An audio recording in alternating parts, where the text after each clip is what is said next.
Welcome to Talk Branding to Me, the podcast for women building intentional businesses and brands rooted in strategy, not just aesthetics. Branding doesn't have to feel overwhelming. It's more than design. It's how strategy and style come together to create an identity, build trust, and stand out. We're your hosts, Jamie Wright of Embellish Brands and Jessie Ford of Untethered Design Studio. We're brand strategists, designers, and friends who turned our coffee chats into honest conversations about branding done right and wrong. If you're feeling stuck or unsure about your brand, you're in the right place. And now, let's talk branding. Welcome back to another episode of Talk Branding to Me. I am your co-host, Jessie, here with my co-host, Jamie. We are back today with, I think, what will be a really interesting episode because we are talking about something that I personally don't feel like is maybe talked about all that often, and it's super important, and maybe it should be. So we are going to bring some light and thoughts to it today. We are going to be talking about how to steward your brand. I think this is a really interesting word to use. And Jamie, you use it. You are really good about saying how, you should really try to practice being a good steward of your brand. And to be honest, I love it. And I love your use of it. Would you maybe want to even just briefly explain what we mean when we say be a steward of your brand? Yeah, of course. Stewardship is a word that I really love. And I'm thinking about it in the context of just the work that I do, that you do on a daily basis. I don't remember when exactly it hit me, but there was a point in time where I just saw this light bulb go off and I'm like, really what we need to do is these brands that we're helping people build, our own brands that we're building, these ideas that we're generating, we've got to take care of them. We have to shepherd them. It's an active process of management. And why isn't anybody talking about this? So I decided, I guess I would be the one to start the conversation about brand stewardships. We are doing it from our perspectives and in theory, the perspectives of our listeners who are the leaders or maybe the CEOs of their small businesses or their nonprofit organizations that they're leading. But the people who are basically in charge of those organizations, the ones who are responsible for how well the organization does, that is who we are speaking to today. So we will use the term probably CEO or leader, but whatever that title is for your organization, that's the essence of the person that we are talking about today. We feel that CEOs are, or at least my opinion, Jesse, you can chime in on this if you want.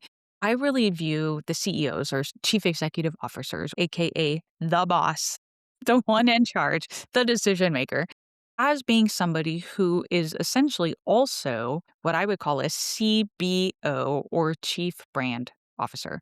Now, I'm not necessarily saying the CEO literally also has to have the title of CBO, but if we think about the CEO as the leader of the organization, therefore they are also in the position to steward and protect the brand that they are leading. They, out of anyone else in the organization, have that utmost responsibility. Jessie, do you have any thoughts to add on that before I dive in further? Yeah, I love that. I don't think that a lot of people, maybe a lot of our listeners, a lot of women in business and small business necessarily have that mindset of being a CEO, and I myself, I have always just called myself the owner or the founder, the lead designer, whatever, behind Untethered. And it's that's great. That's you. Yeah. That's who we're talking to today, right? Yeah, exactly. So this is a good practice for me to also stop and remember and maybe start calling myself the CEO of my business as well. CBO, I love because I don't think that people would necessarily think to call themselves that either, but that is exactly what it is, right? It's kind of like you're sort of the cultivator of all things branding in your business when you've created this brand. Whether you want to call it a CEO or CBO, I think it's just a way to sort of take authority and take more ownership and responsibility for this brand that you've created. Yeah. And thank you for bringing that up because I think obviously this is a very corporate term, chief executive officer, like chief marketing officer, chief operations officer, all of It those sounds really so formal for it many. absolutely is. So it is admittedly very corporate sounding and feeling and probably why in the work that we do with mostly small businesses, those terms aren't used because there's a distinction, I think, between how small businesses operate and how larger corporations operate. And there's more of a formality to a corporate environment more so than I think what we would find in a small business environment usually. Yeah. However, to your point, it is very much, I think, about the mindset of you're the founder. You are the owner. You are, again, the boss, the leader. Mhm. Whatever title you use to address your position, you, you are the one. That is the person Mhm. who is,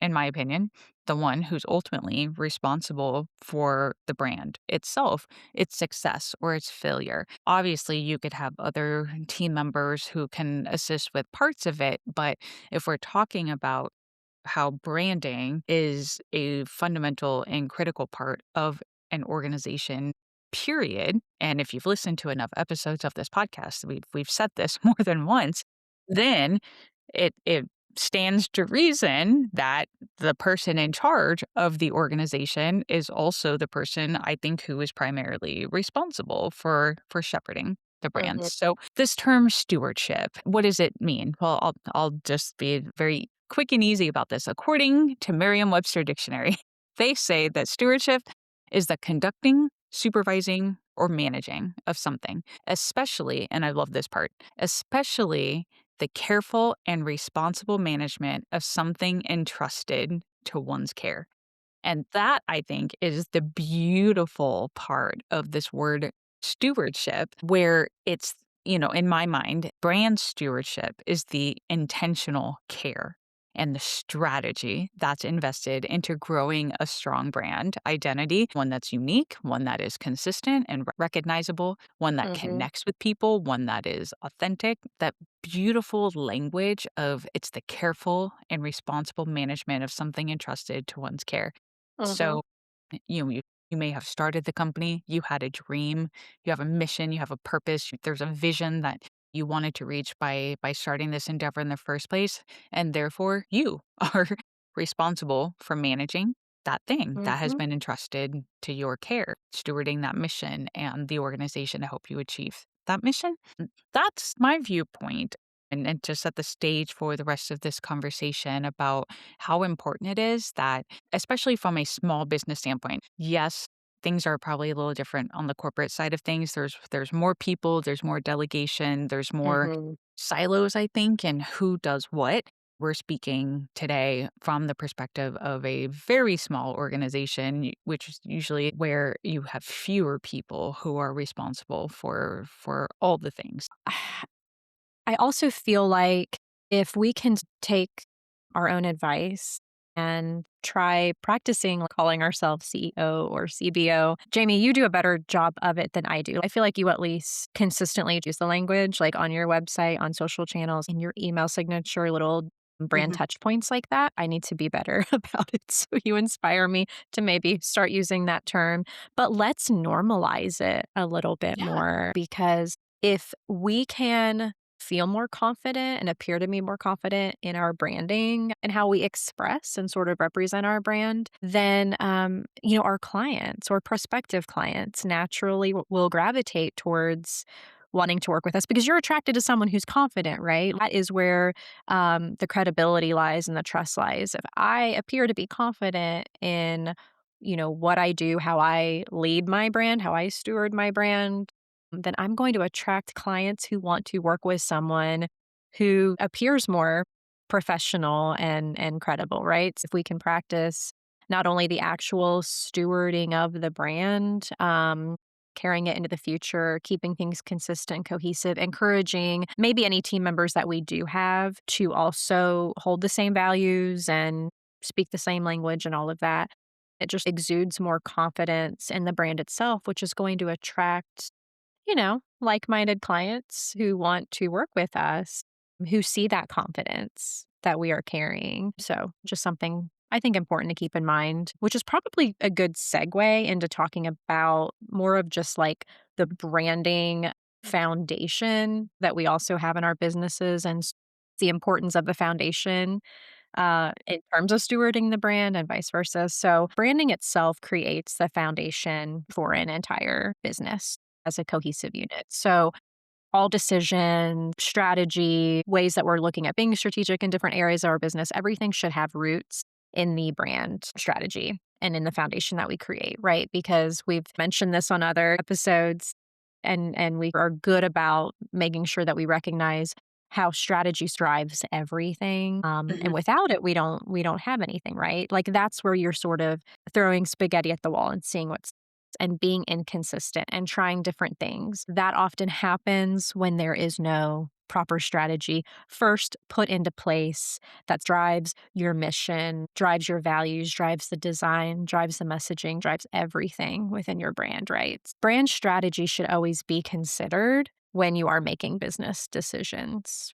Your business is rooted in like who it is, what it stands for, what you do, who you serve, all of those foundational components that we have talked about, before, that all goes into the strategy of how you execute everything that you do in business. So, the foundation of your brand, the strategy put in place. I will say this from a designer standpoint, it not only drives the design and the visual elements and the visual identity that you create for a business, drives everything else. It drives the messaging, it drives your voice, your tone, how you blog, how you write emails, how you write any kind of copy, and then how you expect anyone else on your team to consistently do the same. It is all rooted in a proper brand identity and the foundation for it that you put into place up front. If you are constantly speaking about and reminding maybe any contractors or team members that you do have, or even if it's just you as an individual, as long as you are speaking what your mission is and what your brand stands for, and that's done over and over all the time, to where it's really put out there and it's known, people will just become really clear on who you are and what you stand for and what you do. And again, that's all rooted in the foundation first. Always. Design, copy, everything else flows from that. It allows you to have the voice that you use, that people become familiar with, which allows you to, I think, become a stronger steward of the brand because people are seeing that consistency. They're seeing that confidence. They're seeing a lot of the clarity, I think, that you have around the brand itself as well. I think without the strategy, you can't really be a good steward of the brand because what are you even speaking about and saying? And who are you speaking to if you don't have any of those pieces in place? It's a lot harder to be a steward of your brand. I think to be a good steward, you have to know who you are and what you stand for. And that is more easily determined by having a proper brand foundation and strategy put into place up front. So, what do you think about that?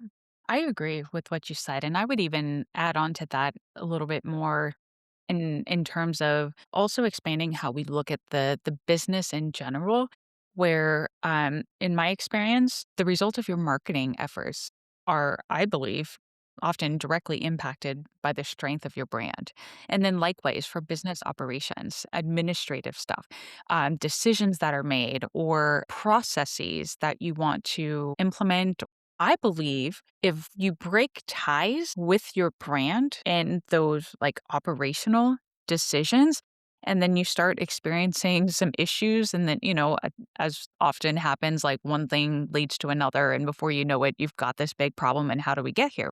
If you keep the brand at the forefront, that strategy that you were talking about, Jesse, and keeping in mind the meaning of the brand, and Mhm. then you make decisions based on your brand foundation, I think you're going to get a lot farther. And I would also hope that the road or the journey of growing your brand and growing the business is smoother because you're using your brand strategy that you develop as essentially like your roadmap. Even if maybe you're going to change suppliers, you're a product-based business and you are getting something manufactured and you're going to switch a supplier, or you are, trying to change up maybe some kind of software system that helps you process orders. In my mind, at least in my perspective and the work that I've been doing, I will look at that and go, okay, we can go with option A, but it means it's going to extend product manufacturing times, it's going to extend shipping times.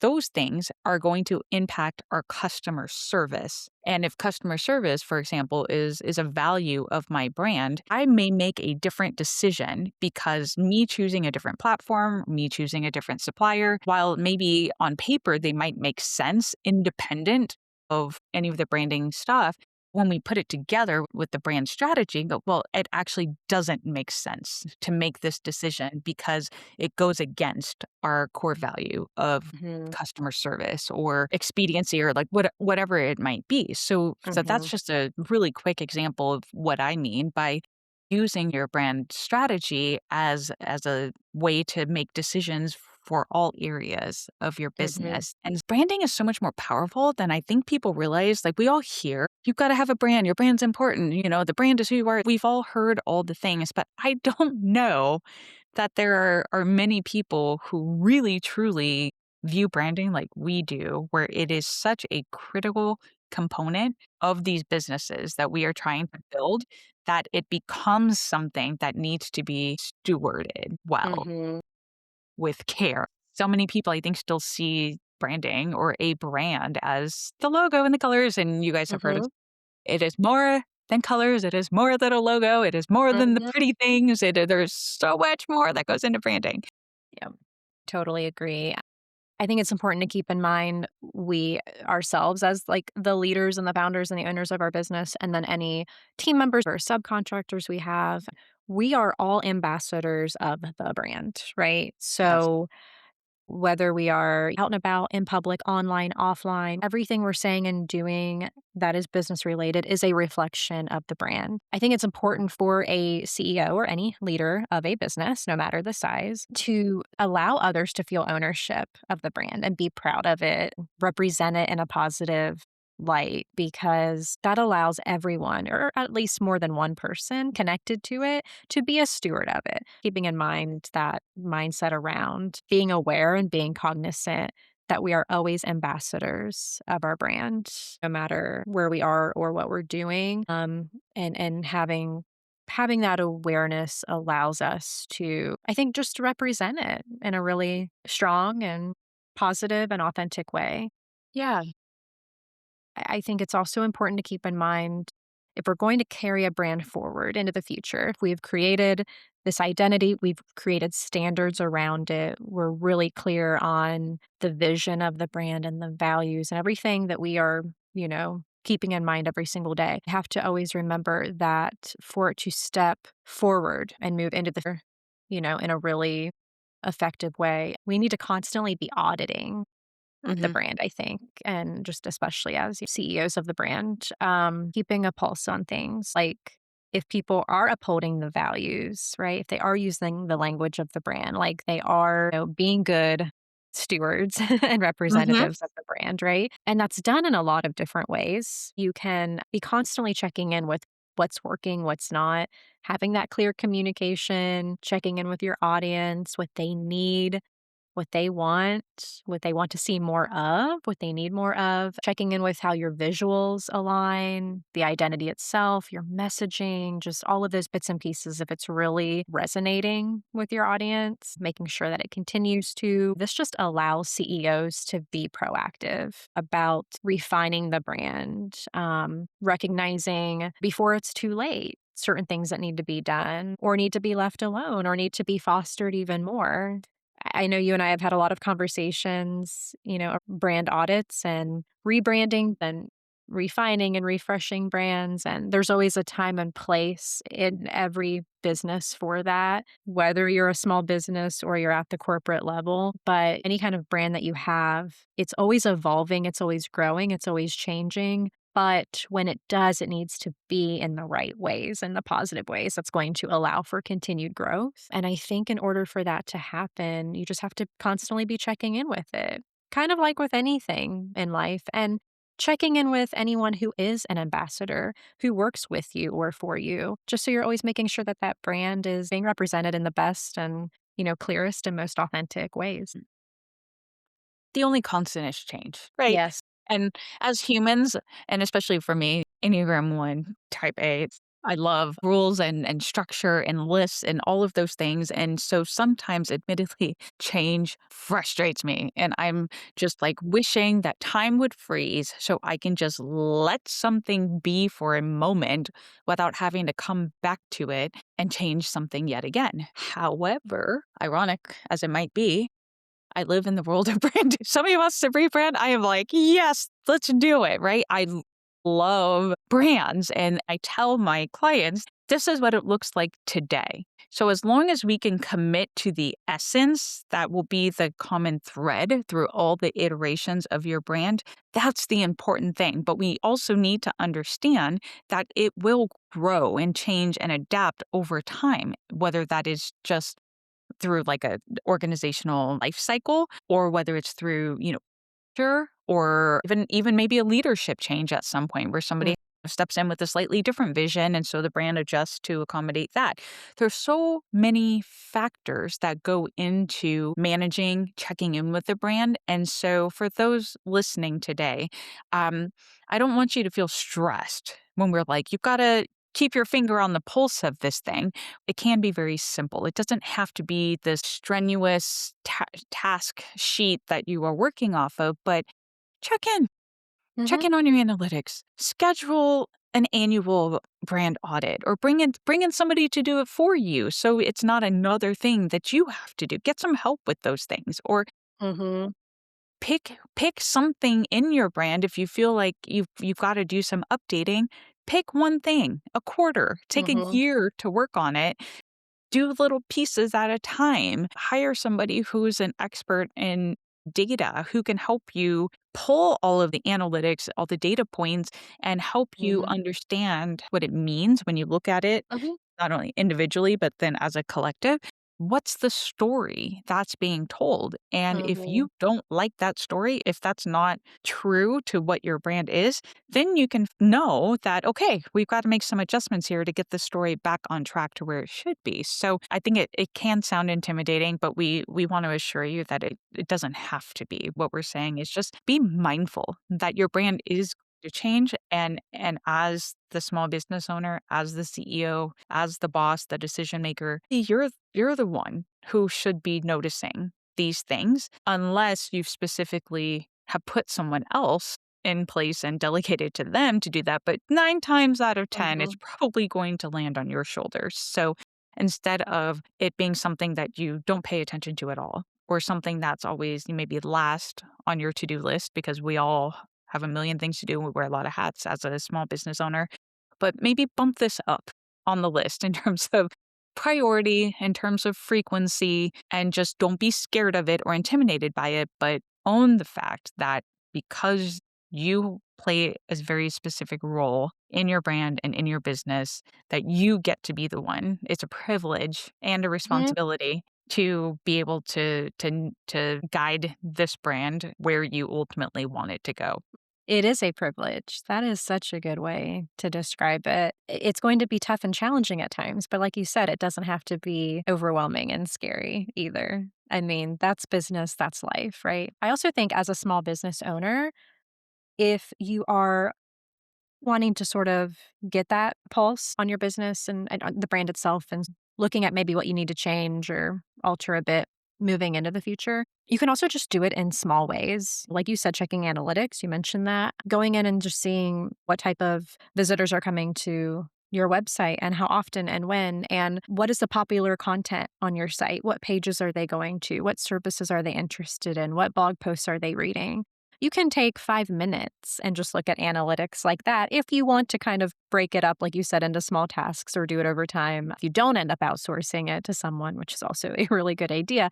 If you do just do it yourself, you can do it in really easy, quick, simple ways. Taking a look at your social media followers and looking at reviews, and testimonials, Google reviews, things like that, and something you're good at doing. You know, we've kind of mentioned before, sending out surveys and sort of just getting a feel for what your audience is seeing and how they're feeling and, hey, maybe what they love and they want more of as well from your Yeah. brand. Well, actually, I'll share something that I've been doing Sure. secretly. I don't know if anyone's picked up on it actually, but so for me, maybe it's a secret, but maybe it's totally obvious. I don't know. But um, to your point about seeing how an audience reacts to something, I have actually been thinking about my brand's color palette a lot. As one might expect, I have brand standards. I'm going to stick to my brand standards until I decide there are new standards we're going to be following.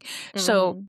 I didn't want to launch anything until I had decided if maybe updating the look of the brand, more specifically the colors, was something that was necessary for my brand. I kind of waffled on this, went back and forth and like, maybe not, maybe now it's time, no, it's not. And finally I just thought, you know what? How about if I test it? I broke my own rules in the name of testing. This is growth for me. And so I started just playing around. There's social media content. I adjusted everything in my newsletters. I broke from my traditional and my official color palette, brand color palette, and I created a what I'm calling a test palette.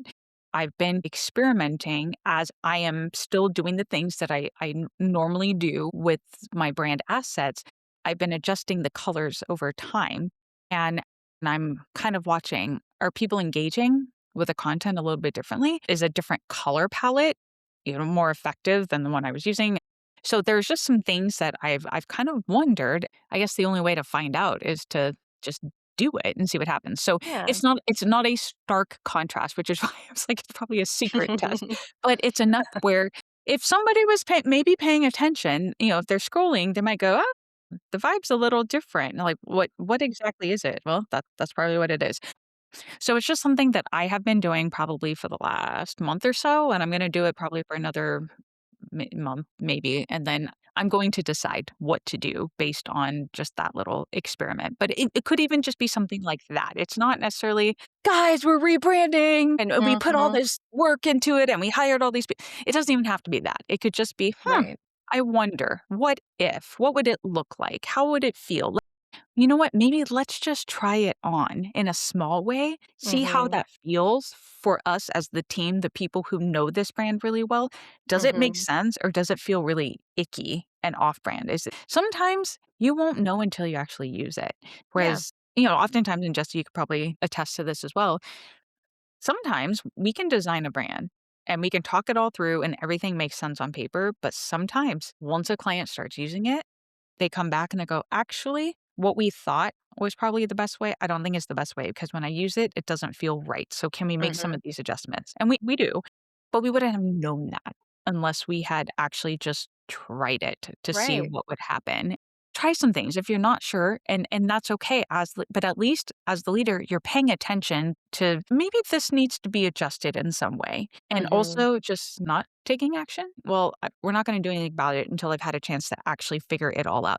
You may not ever have the time to fully figure it out, so maybe Mhm. just try something and learn from that experience, and then Yeah. make adjustments to the brand and just continue moving forward. Nothing is ever done, is ever Mhm. perfect. You never fully feel ready no matter how many years you're in business or, like us, how many brands you build, and it's an always evolving process, and you know what? Nothing is permanent. I always tell clients that too. It's easy to get hung up on, like presenting a mood board or brand board or logo and different assets, and even with a website, sometimes clients are like, "Well, what if I wanna change something?" Or, "I don't know if I love it," or, "If I love it now, will I love it a year from now?" And again, a lot of that's rooted in proper brand foundation being in place up front, obviously.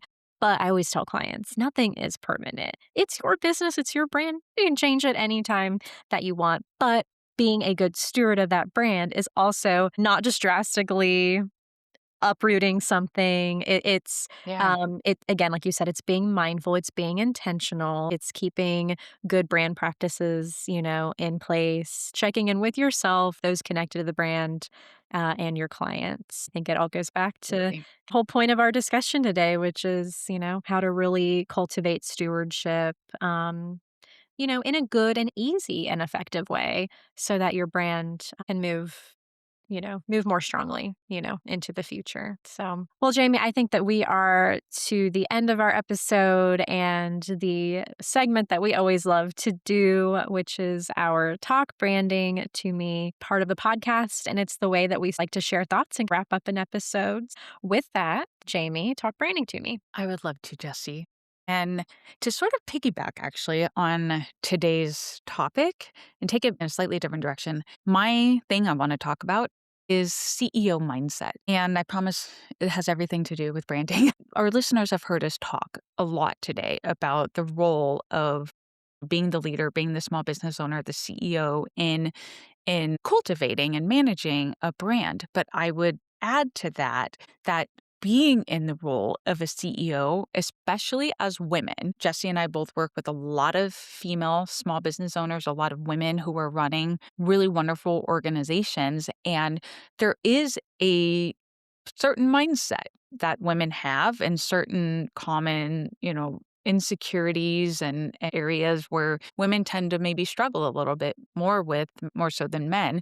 In my own experience working with clients, I've often seen that there is a correlation between the mindset of a leader, especially a female leader, and their ability to steward and manage the organization that they're in charge of.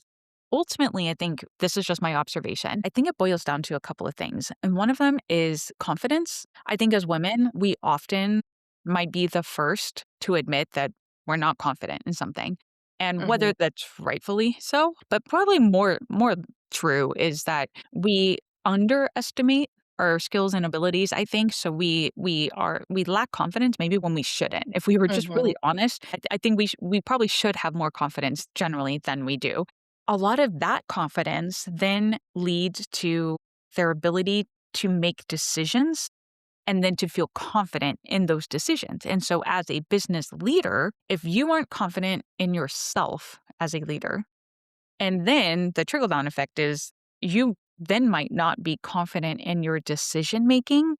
Hmm. Then, as that ball continues rolling downhill, right? Then you might not actually be as great of a manager or a steward of an organization and the brand as you could be because your brain is getting in the way. That is what I wanted to bring up today, that if you are in a position of leadership, your mindset in that position, firmly believe, after I've kind of watched this happen over many years, that if you're lacking confidence and your mindset just kind of isn't there in terms of accepting the role that you are in and standing confidently that you have the experience, you have the knowledge and skills and abilities to be in that role and to do well in the role, Hmm. then everything from there on out is going to be harder if you don't believe that. Personally, I've I don't know about you, Jesse. I have probably done more pep talks than I anticipated doing as somebody who works in branding and design, because sometimes when we come down to what do you want the brand to look like? What do you want it to feel? What's the mission, vision? What are these values? Well, I've started noticing anyway, this lack of confidence, this, well, I Hmm. don't really know, or I'd like to do this, but I'm not confident in that. So maybe we should do something safer. Well, why are we playing it safe? Because is that really what you believe or is that really what you want to do? Well, no, not really. But okay, well, then why don't we go with what you are truly passionate about? And so there's been lots of conversations I've had over the years with women who have been trying to figure out their brands, or actually probably more so, it's the rebrand aspect. So the initial Hmm. brand that they had, they've outgrown that, where they're Yeah. making some changes. And then we have the conversation, okay, this is where you were. This is what you used to be. This is the brand identity you used to have. And you know it doesn't fit you anymore. So where do you want to go? What do you want it to be? And it's that gap where I've noticed a lot of these circumstances that come up. And as the leader, be aware of your mindset. And it's okay if you don't have a great mindset or if you struggle with confidence or you maybe aren't sure about your decision making skills. Those are skills that you can learn and improve in. That it's if you feel like that is true for you, at least recognize it. But then don't stay there. Take steps to become the person that you were meant to be because of the position you're in, because of this dream that you have and this brand that you are building, because you have a passion, you have a purpose. Don't let your mindset get in the way of those things being really successful. They definitely go hand in hand. When you are trying Mhm. to build a brand, grow it and scale it and have it do really well, you've got to have your mindset in the right place as well, because the mindset will help support you as the leader, so then you can manage the brand well. Totally. And the more confident you are in owning your leadership role Mhm. in the building of your brand, then the better steward that you're gonna be for it, you know? Exactly. Well said. Well, thank you, Jamie. That was a really good share. And I think with that, we are gonna wrap up today's episode. Thank you so much for listening to Talk Branding to Me, and we will talk to you again soon. Thanks for listening to Talk Branding to Me. If today's conversation sparked a new way of thinking about your brand, we'd love for you to subscribe, leave a review, and share this episode with a fellow business owner who's ready to think deeper about branding and have fun with it too.